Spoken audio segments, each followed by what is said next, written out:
Did Britain just break with the United States on one of the most explosive issues in global politics? In a dramatic move, the UK, Canada, and Australia have officially recognized Palestine as a state, making them the first G7 powers to do so and sending shockwaves through Washington, Tel Aviv, and beyond. For decades, these countries stood firmly alongside the US in refusing to act before a peace deal was reached. But now, with Gaza in ruins and public pressure at a boiling point, Prime Minister Keir Starmer has crossed a line no British leader has dared to touch in generations. This isn't just another foreign policy announcement. It's a diplomatic earthquake, one that pits Western allies against each other, enrages Israel, and reopens old wounds from Britain's own colonial past. When the announcement came, it was nothing short of historic. Britain, Canada, and Australia formally declared that they now recognize Palestine as a sovereign state. The decision was presented not as an attack on Israel,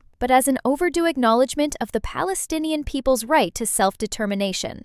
Foreign Secretary David Lammy stood in Parliament and declared that peace is impossible without recognition, echoing the sentiment of many international legal experts who argue that statehood is a prerequisite for negotiations, not a reward for them. But make no mistake, the recognition sent ripples far beyond Westminster. In Washington, officials expressed deep disappointment, warning that unilateral recognition undermines the fragile framework of negotiations. In Europe, reactions were split. Some EU states applauded the move, while others, still wary of breaking with the US, chose silence. And across the Middle East, governments closely tied to Palestinian aspirations praised Britain's boldness, even as they questioned whether it would translate into real change. For Keir Starmer, this move is both bold and dangerous.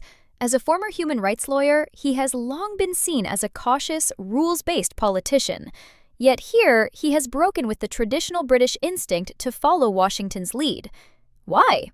Some say it's about public opinion.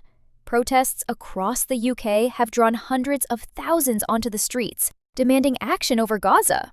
By recognizing Palestine, Starmer shows he's listening. But others see a cold political calculation.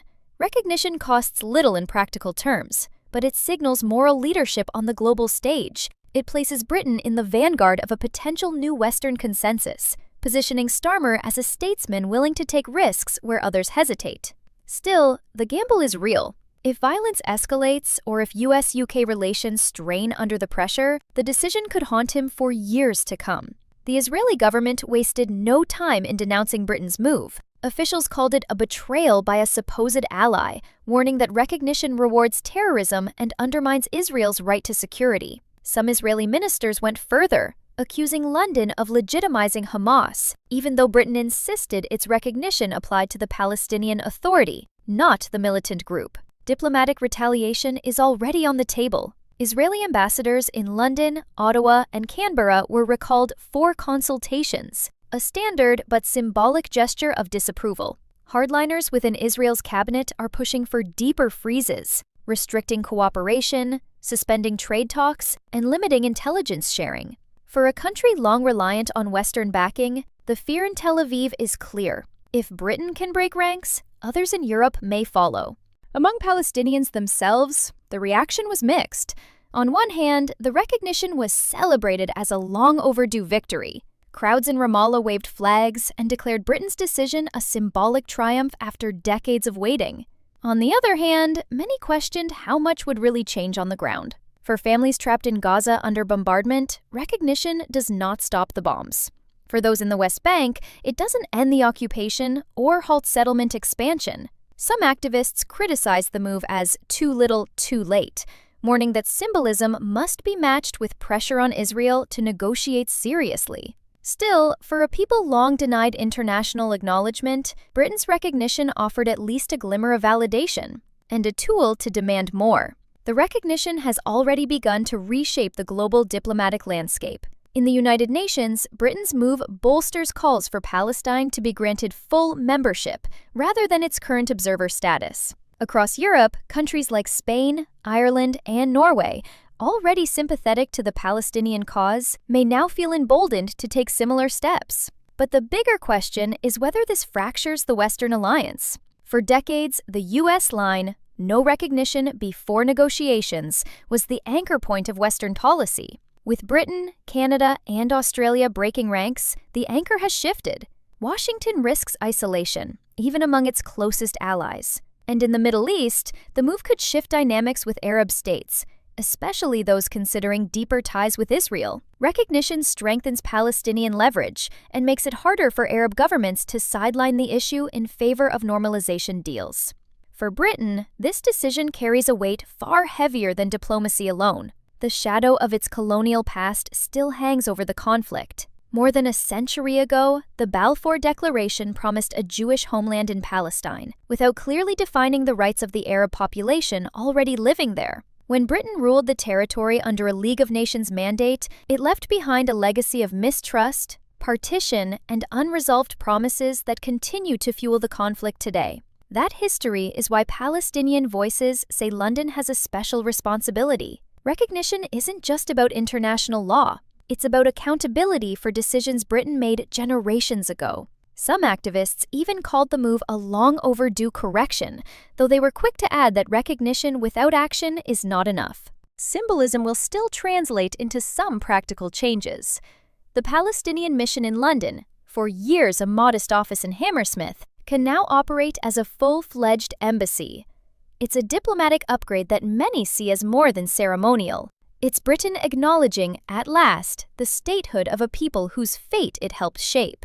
For Keir Starmer, the recognition of Palestine is more than a foreign policy gamble. It's a defining test of his leadership. At home, the decision cuts across Britain's political fault lines. Some hail him as a statesman willing to chart a new moral course for the UK, while others accuse him of reckless idealism that could fracture relations with Washington and alienate Jewish voters. Inside Labour, the move is just as delicate. Starmer spent years rooting out accusations of anti-Semitism that scarred the party under Jeremy Corbyn. Now, by recognizing Palestine, he risks reopening old wounds, even as he tries to frame the policy as pro-peace rather than anti-Israel. The calculation is clear. If Starmer can survive the storm, history may remember him as the prime minister who helped shift the international consensus on Palestine. But if it backfires, if relations with the U.S. sour, if Israel retaliates with diplomatic freezes, or if domestic divisions spiral, this could become the moment that defines his premiership for all the wrong reasons. For Starmer, recognition isn't just about Palestine, it's about his own legacy. Britain's recognition of Palestine marks a turning point, not just for the Middle East, but for the West itself. For decades, London, Ottawa, and Canberra moved in lockstep with Washington. Now they've broken ranks, choosing symbolism, history, and public pressure over old alliances. The move may not end the war, redraw borders, or bring peace overnight, but it reshapes the narrative, giving Palestinians a stronger voice on the world stage, and forcing Israel and the U.S. to confront a new reality. The consensus is shifting, and the old rules no longer apply. For Keir Starmer, the stakes are immense. This could be remembered as his boldest moral stand, or his gravest miscalculation. Either way, the recognition of Palestine ensures one thing: Britain's place in the Middle East story is far from over.